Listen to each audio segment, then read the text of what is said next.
दोस्तों नमस्कार, जोहार, गुड मॉर्निंग। आप सभी साथियों को सुप्रभात। आज इस रविवार की सुबह सवेरे आप सबके सामने इस तरीके से बोर्ड स्टैंड लेकर के आने का मेरा मकसद आप लोग साथ कुछ अपने विचार साझा करने का है। और ये विचार का केंद्र बिंदु हमारा आदिवासी समाज है कि आदिवासी समाज की दिशा और दशा आज क्या है। अगर हम इस आदिवासी समाज की दिशा की बात करें तो आदिवासी समाज का एक बड़ा तबका जो कि अब शहर में नौकरी के नाम पर आ चुका है और पहला पीढ़ी कह लीजिए जिन्होंने पढ़ाई किया और नौकरी तक पहुँचे, और वो लोग पढ़ाई करने के बाद आज एक अच्छे पद से रिटायरमेंट के कगार पर हैं अथवा कुछ लोग रिटायर हो भी चुके हैं। उनकी समझ क्या है और उसके बाद उन्होंने अपने अगली पीढ़ी, दूसरी पीढ़ी कह लीजिए जिसमें मैं खुद आता हूँ, अपनी अगली पीढ़ी को, दूसरी पीढ़ी को उन्होंने क्या शिक्षा दिया और कैसे इन्होंने अपने परिवेश के आधार पर निर्णय लिया और आने वाली पीढ़ी को क्या निर्णय लेना चाहिए और क्या करना चाहिए, इस विषय पर हम चर्चा कर रहे हैं। क्योंकि आदिवासी समाज की दिशा और दशा का यदि सही आकलन करना होगा तो हम लोग को सबसे पहले आदिवासी समाज की दिशा देखनी होगी, क्योंकि दशा से आप लोग भली भांति परिचित हैं। वर्तमान दशा ये है कि मेरे पहले पीढ़ी की अगर मैं बात करूं तो शिक्षित पहला पीढ़ी मेरे पिताजी पढ़ाई लिखाई किए और उन्होंने एक नौकरी हासिल किया और उन्होंने अपना एक कार्यकाल पूरा किया और आज वो रिटायर हैं। उदाहरण के लिए एक एग्ज़ाम्पल लेते हैं कि आज वो रिटायर हो चुके हैं और रिटायर होने से पहले उन्होंने मुझे पढ़ाया लिखाया और पढ़ा लिखा करके एक काबिल नागरिक, जिम्मेदार व्यक्ति के रूप में तैयार करने का कोशिश किया और मैंने पढ़ाई भी किया। ये समझिए आप सबका उदाहरण से जुड़ा हुआ बात है और इसी उदाहरण को आप अपने पर भी ले सकते हैं कि पहली पीढ़ी ने अपने बच्चों को पढ़ाया लिखाया और उन्हें नौकरी तक पहुंचाया। पहले वो पढ़े लिखे और खुद नौकरी तक पहुंचे और इसके बाद उन्होंने अपने अगली पीढ़ी को पढ़ाया, मतलब दूसरी पीढ़ी को पढ़ाया और दूसरी पीढ़ी भी नौकरी पेशा करने वाली पीढ़ी के रूप में जाने जाती है और वो लोग भी नौकरी तक पहुंच पाए।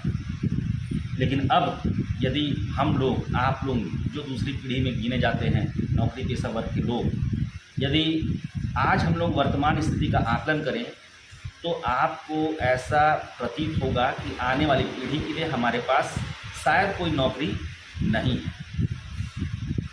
एक बार हम लोग पूरे देश की वर्तमान स्थिति पर देखते हैं कि नौकरी को लेकर के क्या है। देखा जाए तो लगभग 2.5 करोड़ लोग जो है गवर्नमेंट जॉब पर हैं, लगभग 8.5 करोड़ लोग जो हैं प्राइवेट जॉब पर हैं और लगभग 2.5 करोड़ लोग बिजनेस के सेक्टर में हैं और लगभग, अब इसको काउंट कर लेते हैं तो लगभग 12.5 करोड़ लोग दिखाई दे रहे हैं यहाँ पर।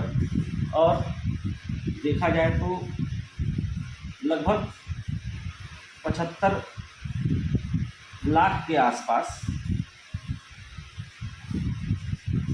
बिजनेस को ऑन करते हैं, जिन्होंने अपना कुछ व्यावसायिक प्रतिष्ठान स्थापित किया है, उद्योग धंधा व्यापार के ऑनरशिप है उनके पास।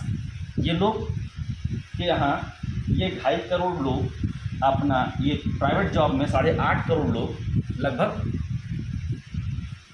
जॉब करते हैं। सब देख करके मिला करके देखें तो लगभग जो है 13.25 करोड़ लोग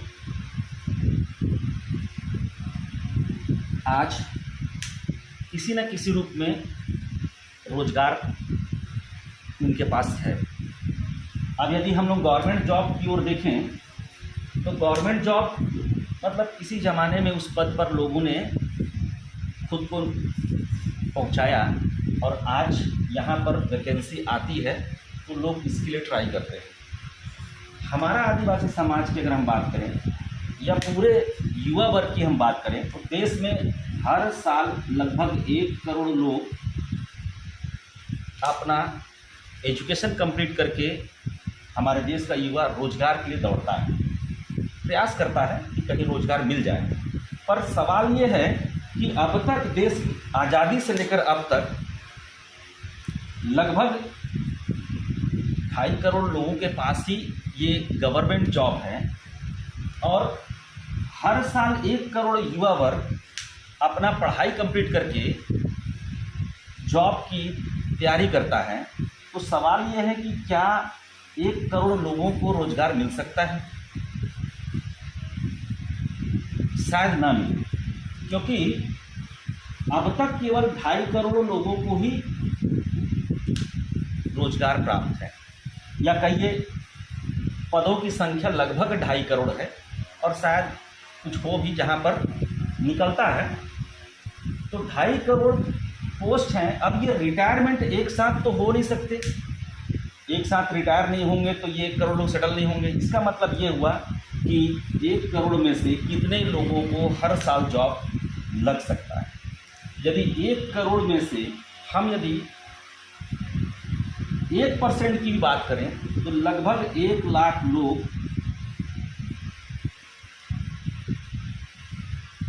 की जॉब लग जाए तो बहुत बड़ी बात। मतलब 1% लोगों का सरकारी नौकरी लग जाए तो भी बहुत बड़ी बात है। मैं ऐसा इसलिए कह रहा हूँ क्योंकि मान लेते हैं कि 1 यूथ हैं देश के अंदर में जो पढ़ के हर साल अब पास आउट होते हैं। इस साल को अगर हम देखते हैं तो 1 करोड़ लोगों ने एग्ज़ाम दे करके पास आउट हुआ और 1 करोड़ लोग अपनी एग्ज़ाम मतलब कंपटीशन एग्ज़ाम की तैयारी कर रहे हैं। 1 करोड़ में से 1% की अगर हम बात करें तो लगभग 1 लाख लोगों को जॉब लग पाएगा या नहीं लग पाएगा गवर्नमेंट में, ये अगर हम देखें तो इसको हम 30 स्टेट से डिवाइड कर देते हैं। 30 स्टेट से डिवाइड करने पर 3,333 पोस्ट हर साल यदि किसी राज्य में नियुक्तियां निकल रही हैं तो भी मात्र 1 लाख लोगों को रोजगार मिल पाएगा। एक राज्य पर 333। अगर हम अपने राज्य की बात करें तो मैं आपसे जानना चाहूँगा कि क्या आप स्वास्थ्य विभाग, शिक्षा विभाग, पुलिस विभाग, आबकारी विभाग, वन विभाग, आप जितने भी विभागों को जानते हैं, क्या उन सभी विभागों को मिला करके लगभग हर साल 3,333 पोस्ट निकलता है क्या? अगर हर साल 3,333 पोस्ट नहीं निकलता है तो इसका मतलब है कि 1% लोगों को भी रोजगार नहीं मिलता है। आप हम अपने राज्य की बात करें, इसी तरीके से अगर हम 30 राज्य की बात करें तो सब मिलाकर के 1 लाख गवर्नमेंट पोस्ट भी नहीं निकलता है। लेकिन हर साल पास आउट होने वाले रोजगार की तलाश कर रहे युवाओं की संख्या लगभग 1 करोड़ है और ये हर साल 1 करोड़ लोग पास आउट हो रहे हैं।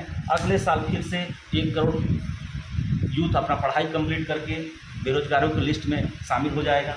अगले साल फिर से हर साल 1 करोड़ यूथ निकल करके सामने आ रहे हैं और उनमें से 99 लाख बेरोजगार युवा हर साल ऐड होते जा रहे हैं। इस हिसाब से देखें तो 10 साल का आंकड़ा भी लें तो इतने सारे लोग हर साल बेरोजगार युवाओं की संख्या में बढ़ोतरी या जाम लगा हुआ है। ऐसी स्थिति में जब आपके पास अगर इतने रोजगार हैं भी तो पेंडिंग जो लोग बचे हैं ये, और हर साल अगर काउंट करें तो 10 करोड़ मोटा मोटी पकड़ के चलते हैं, 9 करोड़ 90 लाख लोग अगर हम देखें तो इतने लोग होल्ड में हैं और इतने तो आपके पास गवर्नमेंट सेक्टर पोस्ट भी नहीं है। एक सिंपल सा कहना चाहिए लॉजिक है कि यदि आप किसी कंपनी के मालिक हैं या किसी फैक्ट्री के उद्योगपति हैं, तो क्या आप हर साल अपनी फैक्ट्री में वैकेंसी निकाल सकते हैं क्या? जब तक आपके उद्योग में इजाफा ना हो, आपका ग्रोथ ना दिखाई दे, आपका काम बढ़े ना, तब तक आप उसमें हर साल वैकेंसी नहीं निकालेंगे। क्योंकि आप कोई भी बिजनेस हो उसमें आप ये देखते हैं कि आपको फ़ायदा होना चाहिए। तो फ़ायदा किस स्तर पर होगा? जब आप कम लोगों से ज़्यादा काम ले पाएंगे। तो यही है कि हम हर साल यहाँ पर 2.5 करोड़ जो पोस्ट हैं उनकी ओर टकटकी लगाए रहते हैं कि यहाँ वैकेंसी आएगा, लेकिन वहाँ पर वैकेंसी अगर हर साल आएगा भी तो आप आकलन कीजिए कि क्या आपके राज्य में हर साल 3,333 वैकेंसियाँ आ रही हैं या नहीं आ रही। अगर नहीं आ रही हैं तो हर साल आपके राज्य से निकलने वाले जो युवाओं की संख्या है पढ़ लिख करके, वो लोग बेरोजगारों की संख्या में शामिल होते जाएंगे। कहने का मतलब है कि यदि हम आने वाले समय में सिर्फ गवर्नमेंट जॉब की ओर अपनी टकटकी लगाए रहेंगे तो शायद गवर्नमेंट जॉब हमको ना मिले। प्राइवेट जॉब हर साल उद्योग लगे, या फिर जो उद्योग लगे हुए हैं उन उद्योगों में हर साल वैकेंसी आती रहे, इसके लिए उनका ग्रोथ में आना जरूरी है, उनमें उनका व्यवसाय में बढ़ोतरी होना जरूरी है, तब जाकर के वो हर साल अपने लिए कुछ वैकेंसी निकाल सकते हैं। लेकिन इतनी वैकेंसी हर साल वो लोग नहीं निकाल पा रहे हैं। इसका मतलब ये है कि आपको कहीं ना कहीं अगले स्टेप पर जाना होगा। मतलब लगभग 2.5 करोड़ बिजनेस, मतलब सर्विस सेक्टर कह लीजिए, सेवा दे रहे हैं बिजनेस के नाम पर, कुछ ना कुछ दुकान चला रहे हैं, कुछ ना कुछ व्यवसाय कर रहे हैं। छोटे व्यापारी जिसमें 2.5 करोड़ लोग हैं, जहां पर 1-2 लोगों को लोग अपने दुकान पर रोजगार देते हैं, ऐसे छोटे प्रतिष्ठानों पर लगभग 2.5 करोड़ लोग कार्यरत हैं। तो यहाँ पर भी कुछ लोग सेटल हो सकते हैं, पर हर साल यहाँ पर भी आपको जगह रिक्त नहीं मिलेगा। बिजनेस ऑनर लगभग 1.25 करोड़ कह लीजिए, 75 लाख कह लीजिए, 75 लाख उद्योगपति हैं या कहिए बिजनेस ऑनर हैं जो अपना व्यवसाय स्थापित किए हुए हैं, जिनके पास ये लोग रोजगार प्राप्त किए हुए हैं, जहाँ कहीं तो खुद ही अपना मालिक हैं और खुद ही वहाँ स्टाफ भी काम भी खुद ही कर रहे हैं। ऐसे सब मिला करके देखेंगे तो 75 लाख लगभग, मोटा मोटी, एग्जैक्ट आंकड़ा जब आप गूगल करेंगे तो आपको पता चल जाएगा। तो ऐसे 75 लाख लोग हैं। अब इसमें ये ओवरऑल यूथ का पोजीशन है हमारे देश में।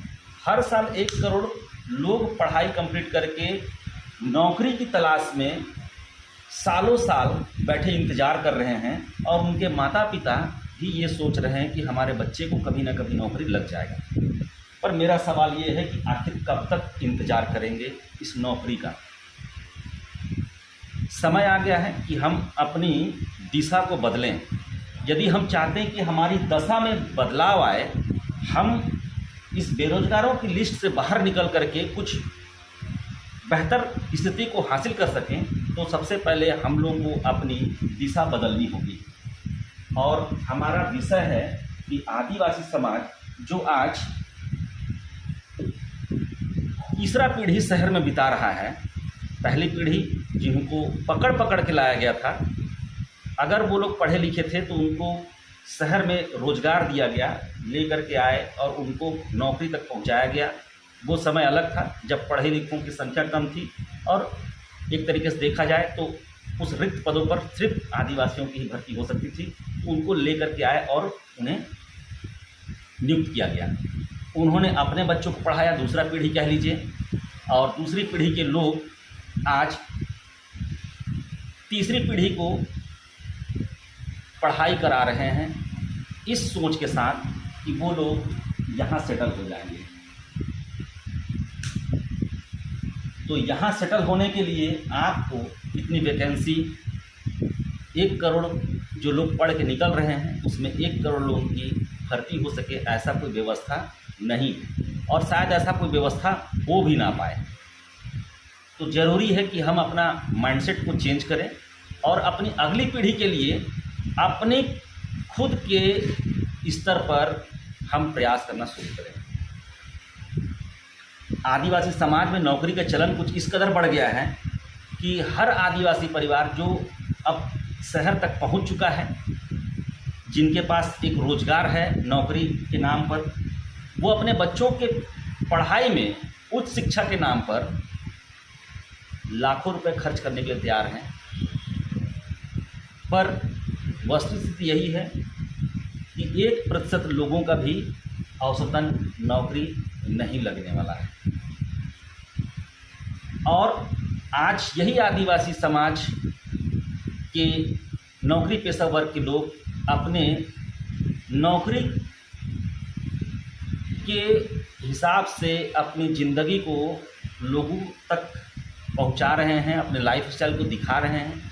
अपनी लेविश लाइफ कह लीजिए या लग्जरियस लाइफ कह लीजिए, इस लग्जरियस लाइफ से बाकी लोगों को इंट्रोड्यूस करा रहे हैं और उनको प्रत्यक्ष अप्रत्यक्ष रूप से कहीं ना कहीं लोगों को प्रोत्साहित कर रहे हैं, उत्साहित कर रहे हैं कि नौकरी मिलने के बाद लाइफ सेटल हो जाएगा। लेकिन मैं कहना चाहता हूं आप सबसे कि नौकरी मिल जाने से लाइफ सेटल नहीं हो सकता, क्योंकि अगर नौकरी मिलने से लाइफ सेटल हो सकता है तो आपके रिटायरमेंट के बाद आपका पूरा लाइफ डिस्ट्रॉय भी हो सकता है, क्योंकि आपने जीवन को नौकरी मान लिया है। लाइफ सेटल मतलब नौकरी मान लिया है, तो जिस दिन ये नौकरी आपके रिटायरमेंट साथ चले गई उस दिन आपका ये सेटल्ड लाइफ भी डिस्ट्रॉय हो जाएगा।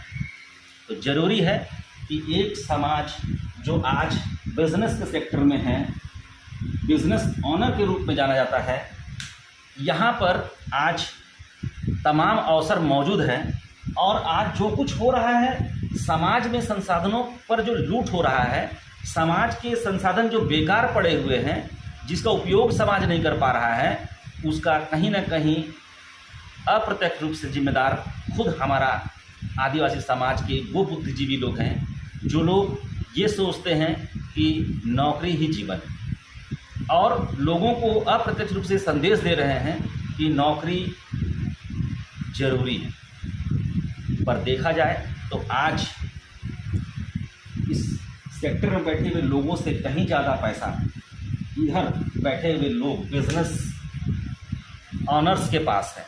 आज इस देश को चलाने वाले लोग बिजनेसमैन हैं, बड़े बड़े पूंजीपति लोग हैं, जो आज अपने व्यापारिक प्रतिष्ठानों के बढ़ोतरी के लिए, अपने बिजनेस के बढ़ोतरी के लिए, अपने उद्योग धंधा में बढ़ोतरी के लिए आज उनको जगह ज़मीन चाहिए जिसकी मालिकियत इस आदिवासी समाज के पास है। और इन प्राकृतिक संसाधनों का दोहन दूसरे समुदायों के द्वारा किए जाने तमाम, कहना चाहिए, युक्तियां जुटाई जा रही हैं। अब आदिवासी समाज के पास क्या विकल्प बचता है? ऐसी स्थिति में क्या करें? आदिवासी समाज जिनके प्राकृतिक संसाधनों का दोहन खुद आदिवासी समाज नहीं कर पा रहा है, न दोहन कर पा रहा है, न प्रबंधन कर पा रहा है, न ही उसका विपणन कर पा रहा है। वजह कहीं ना कहीं आप हम सब की मानसिकता पर डिपेंड करता है कि आप हम सब की मानसिकता क्या है, हम किस दिशा में सोच रहे हैं। हम सिर्फ एक नौकर की तरह सोच रहे हैं, क्योंकि हमारा एजुकेशन सिस्टम में लोग नौकर बनने की ओर ज़्यादा ललायित नज़र आते हैं। पढ़ाई लिखाई का मतलब सिर्फ नौकरी तक ही सीमित है, पैसे का मतलब सिर्फ नौकरी तक ही सीमित है। तो ज़रूरी क्या है? ज़रूरी ये है कि आज हम अपने ज्ञान का इस्तेमाल नौकरी खोजने में नहीं बल्कि नौकरी बनाने में करें, लोगों को रोज़गार देने में करें। हम चाहें तो अपने संसाधनों का सदुपयोग करके, उनका प्रबंधन करके, उनका विपणन करके कई लोगों को रोजगार दे करके देश की तरक्की में अपना योगदान दे सकते हैं। देखा जाए तो हर वो समाज जो आज अपने उत्थान के लिए सरकार और सरकारी व्यवस्था पर आश्रित है, वो एक तरीके से आने वाले समय में आज नहीं तो कल बोझ के रूप में देखे जाएंगे। आज जिस चीज़ को हम अपना हक अधिकार मानते हैं वो एक पक्ष हुआ, लेकिन उस हक अधिकार के पक्ष में तटस्थ खड़े रहना और दूसरा वैकल्पिक व्यवस्थाओं पर विचार न करना, ये हमारे आने वाले समय के लिए भारी अंधकारमय का समय होने वाला है। तो दोस्तों, मेरा कहना सिर्फ आप सबसे इतना ही है कि आज शहर में बैठा हुआ आदिवासी समाज जो नौकरी पेशा वर्ग है, जिसे तथाकथित बुद्धिजीवी वर्ग के रूप में जाना जाता है या स्वघोषित बुद्धिजीवी के रूप में जाना जाता है, उन बुद्धिजीवियों को यह विचार करने की ज़रूरत है कि नौकरी पहले मिल गई थी, लेकिन अब आने वाली पीढ़ी को नौकरी नहीं मिलेगी। इसलिए आपको किसी न किसी तरीके से आपको बिजनेस के सेक्टर में आना ही पड़ेगा। आज आय के 4 स्रोत के रूप में अगर हम देखें तो सबसे पहले कृषि, लगभग 85% ग्रामीण क्षेत्र है जहां पर लोग कृषि पर जिनका रोजगार आश्रित है, उनका आजीविका आश्रित है। दूसरा, नौकरी की अगर हम बात करें। तीसरा, व्यवसाय की बात करें। चौथा, यदि हम निवेश की बात करें तो आज आप खेती बाड़ी करके पहली पीढ़ी नौकरी तक तो पहुंच गया, लेकिन क्या अगली पीढ़ी को ये नौकरी मिल पाएगा? क्या यदि ये नौकरी नहीं मिल सकता तो क्या उसकी अगली पीढ़ी खेती बाड़ी की ओर जा सकता है? क्या ये नौकरी पेशा वर्ग में बैठे उनके बच्चे, जिनको हम अगली पीढ़ी के रूप में देख रहे हैं, तीसरी पीढ़ी के रूप में देख रहे हैं, क्या ये तीसरी पीढ़ी किसी बिजनेस को ऑन कर सकता है? क्या किसी बिजनेस को शुरू कर सकता है?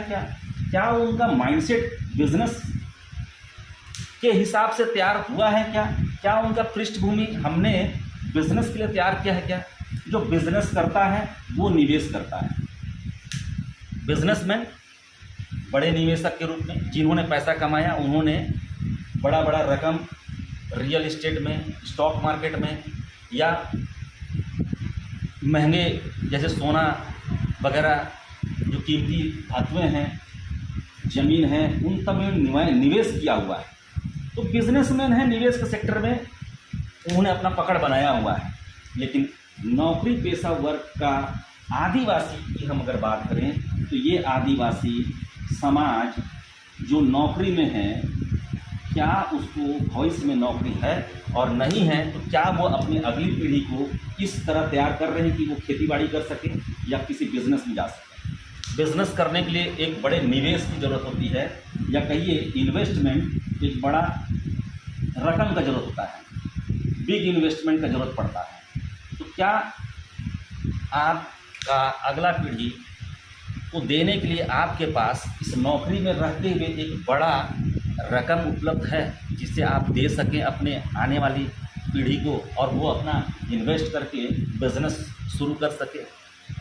चलिए, आपने एक छोटा रकम 25-50 लाख, 1 करोड़ रुपए यदि आपने लगा भी दिया किसी बिजनेस में, तो क्या आपके पास बिजनेस की नॉलेज है? क्या आपके पास बिजनेस का एक्सपीरियंस है? क्या आपका लाइफ स्टाइल उस बिजनेस के हिसाब से है? क्या आपकी आदतें उन बिजनेसमैन की तरह हैं जो बड़े बड़े व्यापारियों के पास उनका एक दिनचर्या है? क्या आपको उन दिनचर्या के बारे में तनिक भी भान है? क्या लगता है कि बिजनेस में कोई रातों रात सफल हो सकता है कि आपकी नौकरी नहीं लगी और आप पैसा उठा के आए रिटायरमेंट का 25-50 लाख रुपया, या लोन उठा के ले लिए 1-8 करोड़ रुपए और आप बिजनेस में कूद गए? तो जिन्होंने 3 पीढ़ियों से, आपकी तीसरी पीढ़ी यदि बिजनेस करना चाहती है तो उनकी बिजनेस करने वाली 3 पीढ़ियां बैठी हुई हैं बड़े बड़े इन्वेस्टमेंट लेकर के। मार्केट में उन्होंने अपना 3 पीढ़ी खपाया हुआ है, जिनके पास इतने पैसे हैं कि उन्होंने अपना एक चक्रव्यूह तैयार कर रखा हुआ है जहां आप अपना एक छोटा मोटा रकम लेकर के घुस नहीं सकते। यदि आप घुसते भी हैं तो आपको डूबना पड़ेगा। क्यों? डूबने की संभावना ज़्यादा क्यों है, बिजनेस में असफलता की संभावना ज़्यादा क्यों है, ये आपके समाज में व्याप्त केकड़ प्रवृत्ति को खंगालने से पता चलेगा कि हमारे समाज में जो केकड़ प्रवृत्ति है कि हम किसी का सहयोग भावना बिजनेस में नहीं रखते। हम उपभोक्ता के रूप में अपने आप को देखना पसंद करते हैं, लेकिन निर्माता के रूप में नहीं देखते हैं, या फिर विक्रेता के रूप में नहीं देखते हैं, या फिर उत्पादक के रूप में नहीं देखते हैं। यदि कोई शुरू करता भी है तो समाज की जो केकड़ प्रवृत्ति है वो दूसरे समुदाय के बिजनेसेस प्रतिष्ठानों से अपना आपको एक उपभोक्ता के रूप में जा कर के वहाँ से परचेसिंग कर सकते हैं, लेकिन अपने समुदाय के लोगों को प्रमोट करने के लिए, उनके सहयोग के लिए, उनको प्रोत्साहन के लिए उनका सहयोग भावना नहीं रखते उनसे। मेरा कहना है बिजनेस करने के लिए सबसे पहले बिजनेस माइंडसेट की ज़रूरत है, और बिजनेस माइंडसेट कॉपरेट करने की ज़रूरत है दूसरे को। सहयोग भावना से ही व्यवसाय खड़ा हो सकता है। यहाँ पर कई चीज़ें ज़रूरी होती हैं बिजनेस को डेवलप करने के लिए। अब सबसे पहले तो बिजनेस माइंडसेट होना बहुत ज़रूरी है। Business mindset. दूसरा, बिजनेस माइंडसेट के साथ साथ आपका कहना चाहिए नॉलेज। हमको इसका नॉलेज चाहिए। पूरा जीवन आपने पढ़ाई नौकरी के लिए किया है, और जब नौकरी नहीं लगा तो अचानक से अब आप बिज़नेस करना चाहते हैं, या फिर अपने बच्चे से उम्मीद करते हैं कि वो बिज़नेस करेगा। क्या संभव है? आप व्यापारियों के बच्चों को देखेंगे तो व्यापारी अपने बच्चों को बेसिक एजुकेशन के बाद से ही दुकानें बैठाना शुरू कर देता है। जिस उम्र में हम गुल्ली डंडा और बाटी खेल रहे होते हैं, उस उम्र में वो तराजू बटकारा लेकर के बैठा होता है और बिज़नेस सीख रहा होता है। जब तक आप एक बेरोज़गार युवा के रूप में उभर के आते हैं, तब तक वो एक सेटल्ड बिजनेसमैन के रूप में वो उनका बच्चा तैयार हो जाता है। अब उसके सामने आपका एक्सपीरियंस क्या है, नॉलेज उसने गेन कर लिया, बिजनेस माइंडसेट, उनके फैमिली बैकग्राउंड में बिजनेस माइंडसेट बैठा हुआ है, पूरे परिवार में बिजनेस को लेकर के उन लोग इंटरेस्टेड हैं, और बिजनेस को लेकर के वो लोग पूरा लाइफ स्टाइल, अपना दिनचर्या मेंटेन रखते हैं। नॉलेज, वो पढ़ाई करते हैं अपने बिजनेस को डेवलप करने के लिए। आज अगर हम लोग अपना नॉलेज लेना चाहें, बिजनेस माइंडसेट को डेवलप करना चाहें, तो बिजनेसमैन, अगर हम बात करें अडानी अंबानी जैसे बड़े लोगों की बात करें, तो क्या उनके बच्चे देश के अंदर पढ़ते हैं? जितने भी उद्योगपति हैं, क्या उनके बच्चे इधर अपने देश में पढ़ाई कर रहे हैं? क्या आपके यहाँ पढ़ाई कर रहे हैं? नहीं, वो बड़े बड़े ऐसे इंस्टीट्यूट में पढ़ाई कर रहे हैं जहाँ पर बिज़नेस की पढ़ाई होती है। आपकी पढ़ाई नौकरी के लिए हो रही है, उनकी पढ़ाई बिज़नेस को डेवलप करने के लिए, बिज़नेस को और अगले चरण पर ले जाने के लिए हो रही है। उनके सामने आपके बच्चे जो नौकरी माइंडसेट से पढ़ाई किए हैं, वो अचानक से नॉलेज इकट्ठा करके नहीं हो सकते आगे। क्यों? क्योंकि एक्सपीरियंस, आपके पास एक्सपीरियंस नहीं है। आपकी पहली पीढ़ी एक्सपीरियंस में ही चले जाएगी, उनकी तीसरी पीढ़ी है, चौथी पीढ़ी है, पांचवी पीढ़ी से वो बिज़नेस कर रहे हैं। वो इतनी पीढ़ियों से बिज़नेस का एक्सपीरियंस लेके बैठे हुए हैं। यही वजह है कि पहली पीढ़ी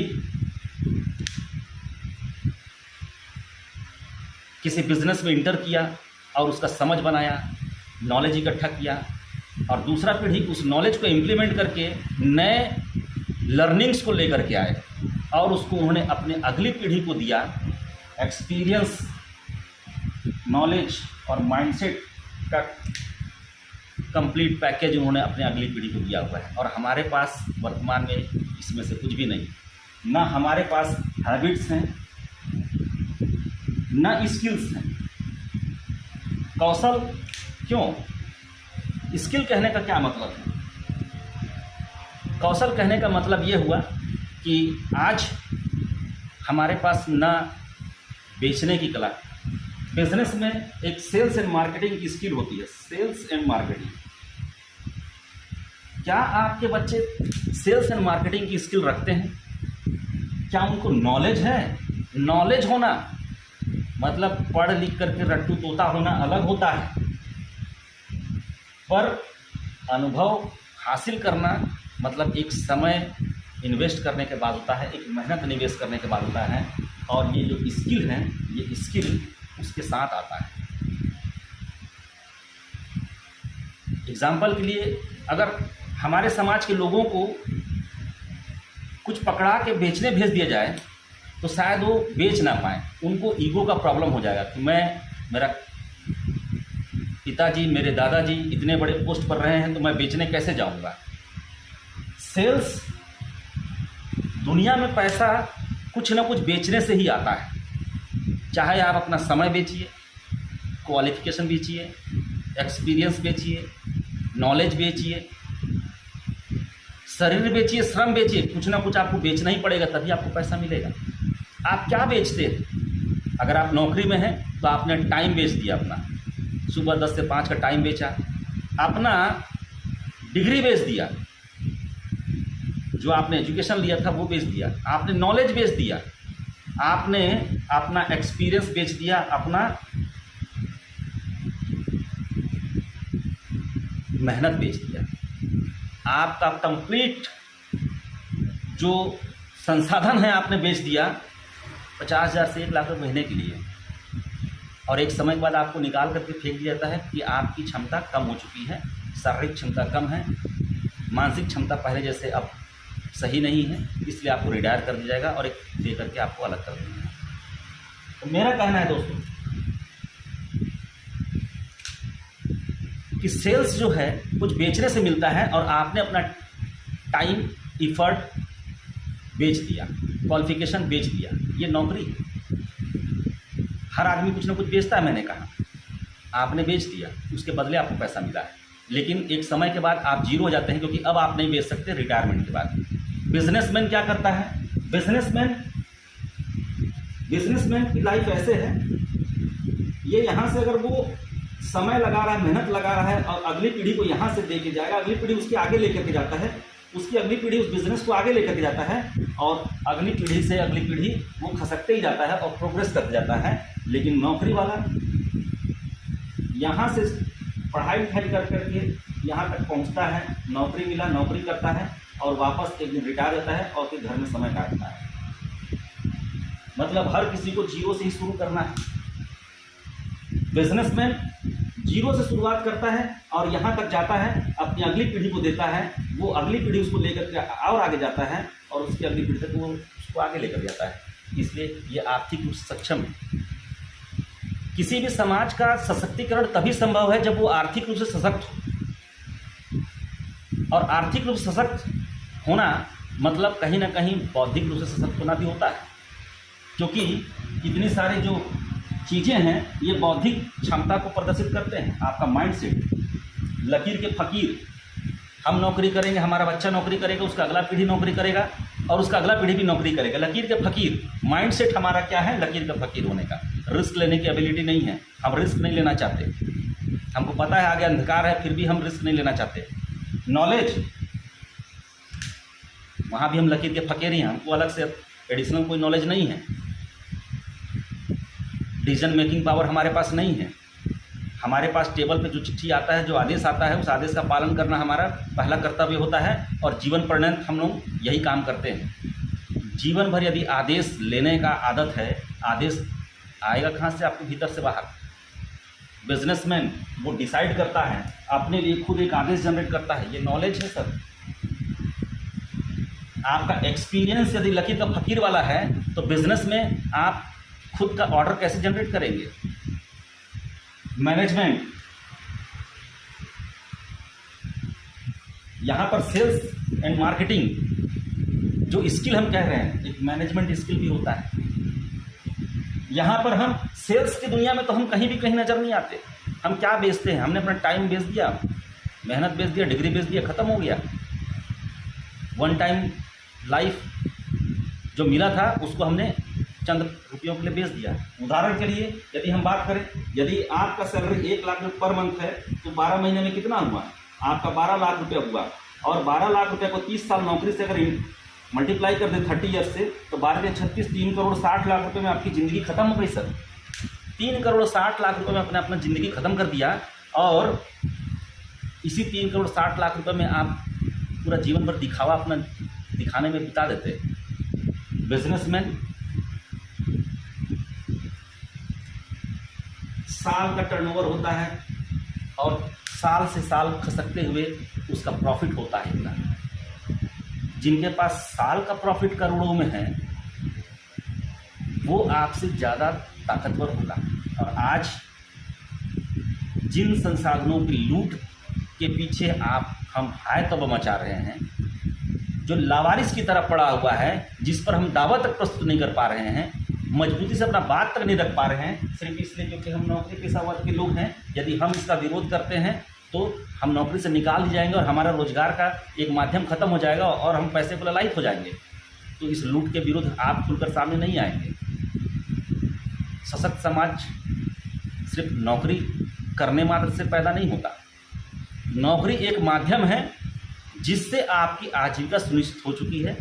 आने वाली पीढ़ी को अब आप इस आजीविका के माध्यम से क्या देना चाहते हैं वो महत्वपूर्ण है।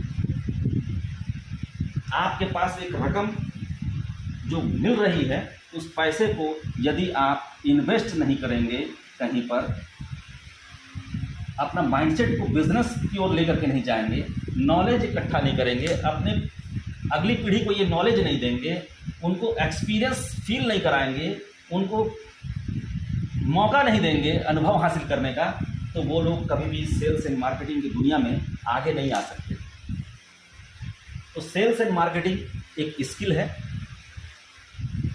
जिसको आज सीखे बगैर आपका काम नहीं चलने वाला है। अभी तक हम सिर्फ नौकरी में अपना स्किल बेचने का, अपने क्वालिफिकेशन बेचने का उपाय खोज रहे थे।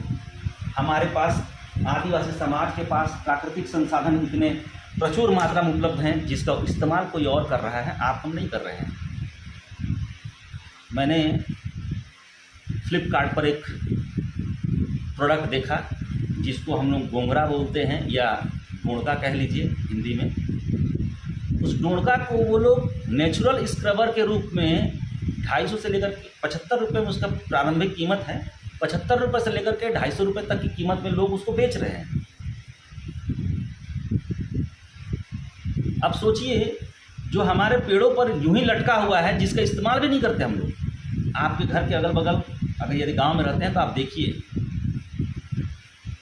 वहाँ पर आपको डोड़का के फल यूं ही लटके हुए मिलेंगे जिसको लोग इकट्ठा करके ऑनलाइन बेच रहे हैं नेचुरल स्क्रबर के रूप में, जिसका कीमत 75 रुपये से लेकर के 250 रुपये तक का मार्केट में है। उन्होंने एक प्रोडक्ट चुना, उन्होंने आइडिया निकाला और उसको बेच रहे हैं। गोबर की कंडा तक बिक रहे हैं, जिससे हम बचपन में कभी भैंस का सींग जैसे एक फल होता है काला काला कलर का, जिसको बचपन में हम लोग ऐसे फंसा के खेलते थे, वो भी आज नेगेटिविटी को दूर करने के नाम पर उसको बेचा जा रहा है। संसाधन हमारे पास तमाम हैं, अवसर भी पर्याप्त हैं, लेकिन जो चीज़ नहीं है वो है आपका माइंडसेट। आपके पास नॉलेज की कमी है। हमारे पास एक्सपीरियंस तो हो ही नहीं सकता, क्योंकि इन चीज़ों के अभाव में हम कभी किसी क्षेत्र में उतरना ही नहीं चाहते। डर के मारे यदि हम किसी क्षेत्र में उतर नहीं रहे हैं तो एक्सपीरियंस लेने का तो सवाल ही नहीं उठता है। सबसे इम्पॉर्टेंट चीज़ है, करते करते ही सीखना जरूरी है। और ये सेल्स एंड मार्केटिंग, ये एक ऐसा सेक्टर है जो आपको ये business mindset, knowledge, experience, attitude, lifestyle, habit सब कुछ दे सकता है।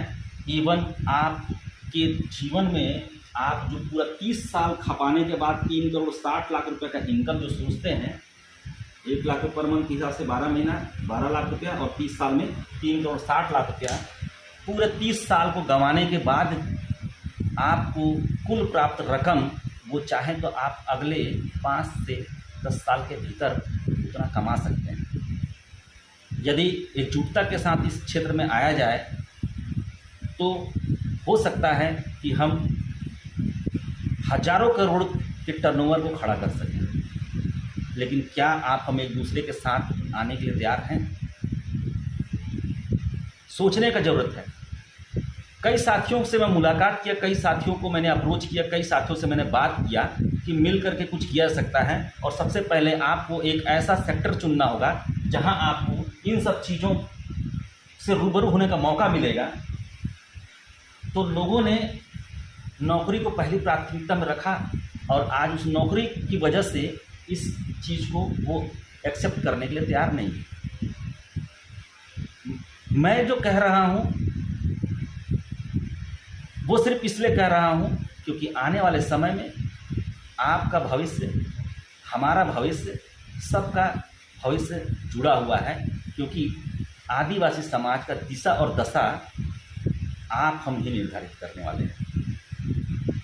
सेल्स एंड मार्केटिंग की दुनिया में आए बिना आप अपने रिसोर्स का सही, अपने संसाधनों का, अपने प्राकृतिक संसाधनों का, अपने जैविक संसाधनों का, अपने सांस्कृतिक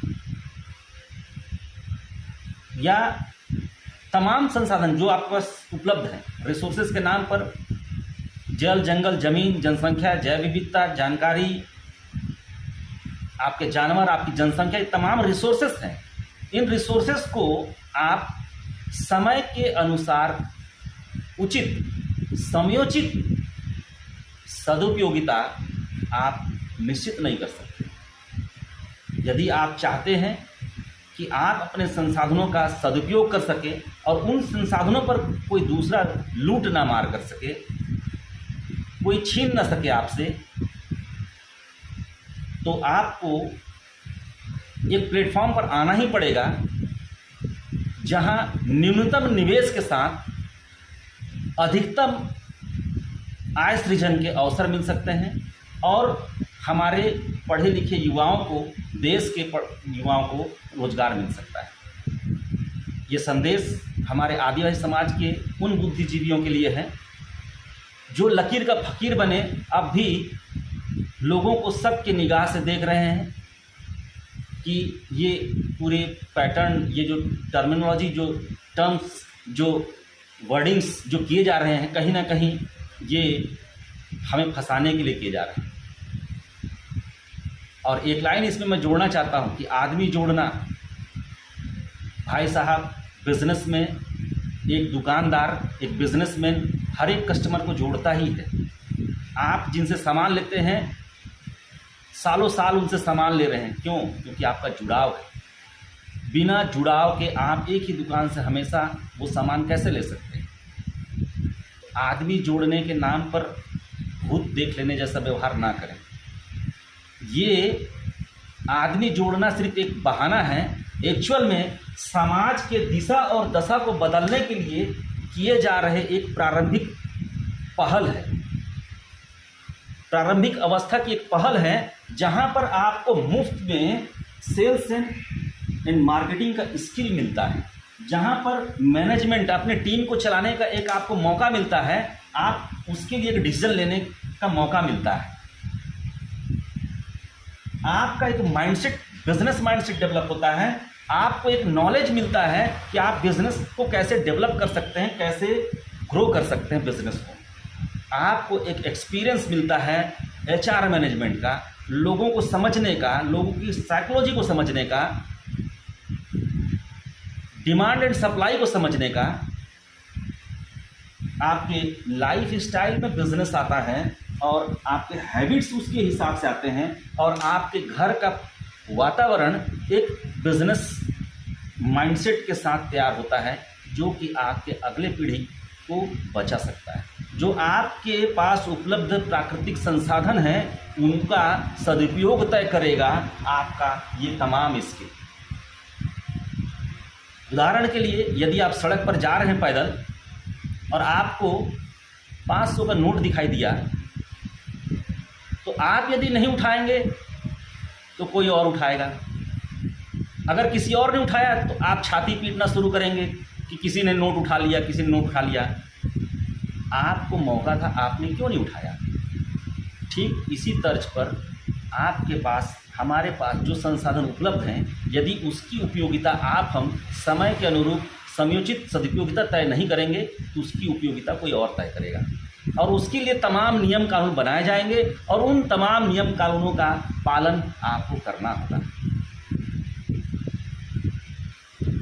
प्राकृतिक संसाधनों के लूट के नाम पर जो हम लोग आए दिन सिर्फ एक ही तर्ज पर अपना कार्रवाई किए जा रहे हैं, उसका दूसरे पक्ष पर भी आपको ध्यान देने का जरूरत है।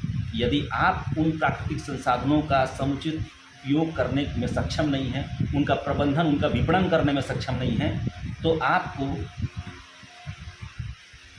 किनारे करके उस जगह से हटा करके उन संसाधनों का उपयोग किया जाएगा।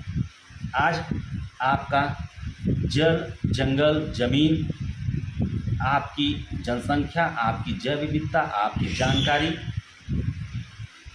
तमाम चीज़ें जो संसाधन के रूप में देखी जा सकती हैं, उसका उपयोग कोई और कर रहा है। पानी आप पीने, नहाने और खेती के लिए करते हैं। लोग पानी के लिए आपके पानी, आपके हिस्से के पानी पर उद्योगों का कब्जा होने वाला है, क्योंकि आप जितना पानी मैंने छत्तीसगढ़ में एक खबर पढ़ा था कि बिलासपुर में गर्मी के सीज़न में फसल लेने वालों, धान की फसल लेने वालों को होगी अब जेल। ऐसा मैंने खबर पढ़ा। प्रस्तावित है या फिर पास हो चुका है ये मुझे पता नहीं, पर सुझाव दिया जा रहा था कि ऐसा कोई कानून बनाया जाए। क्यों? क्योंकि धान की फसल आप ले रहे हैं, जिसकी वजह से गर्मी में आप पानी का दोहन कर रहे हैं और उद्योगों के लिए पानी अब ख़त्म हो रहे हैं, नदी नाले सूखते जा रहे हैं। अब उद्योग करते क्या है? उद्योग आपकी ज़रूरतों की चीज़ों को बना रहे हैं। आप कहिए मोबाइल नहीं चलाऊंगा, कपड़ा नहीं पहनूंगा, टीवी, फ्रिज, कूलर, एसी घर पे नहीं रखूंगा, तो उद्योगों की ज़रूरत क्या है? उद्योग आपकी ज़रूरतों को पूरा करने के लिए आपके संसाधनों का दोहन कर रहे हैं। बात अलग है कि आपके पास नॉलेज की कमी है, एक डायरेक्शन की कमी है,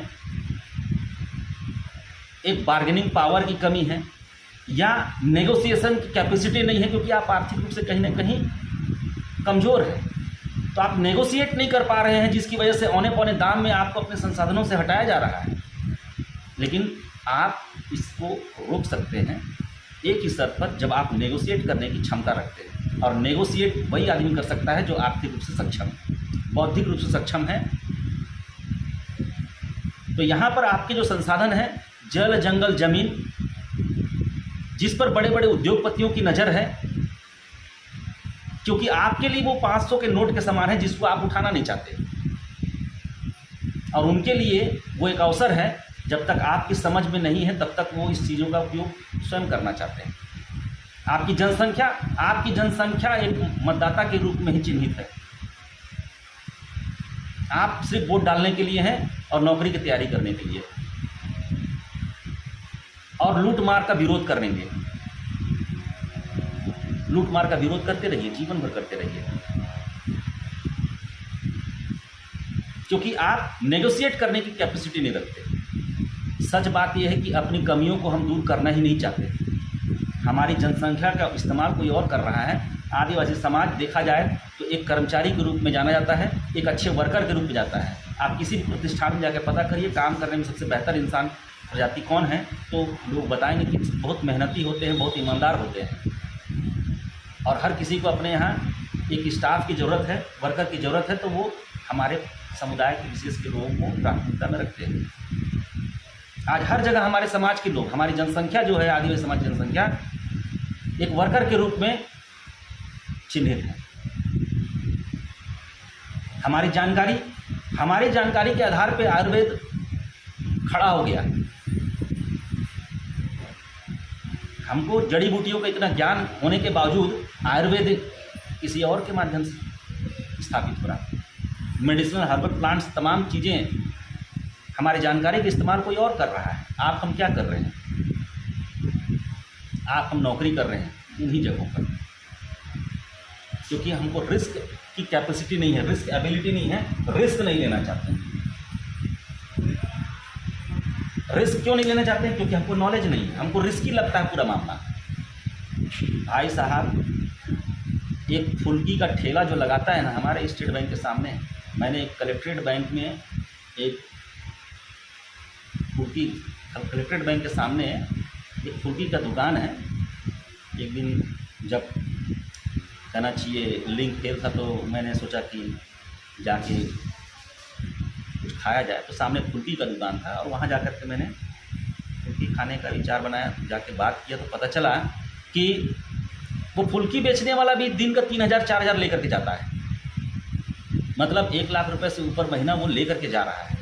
इन्वेस्टमेंट क्या है, रोज़ का 5,000 का रोलिंग है उसका, बस 5,000 का सामान लेके खड़ा है, सुबह से शाम तक उसमें लगना कितना, 1,000 रुपये लगना है, 4,000 लेके जाएगा। 4,000 का अगर रोलिंग मटेरियल लेके खड़ा है तो 3,000 लेकर के जाएगा।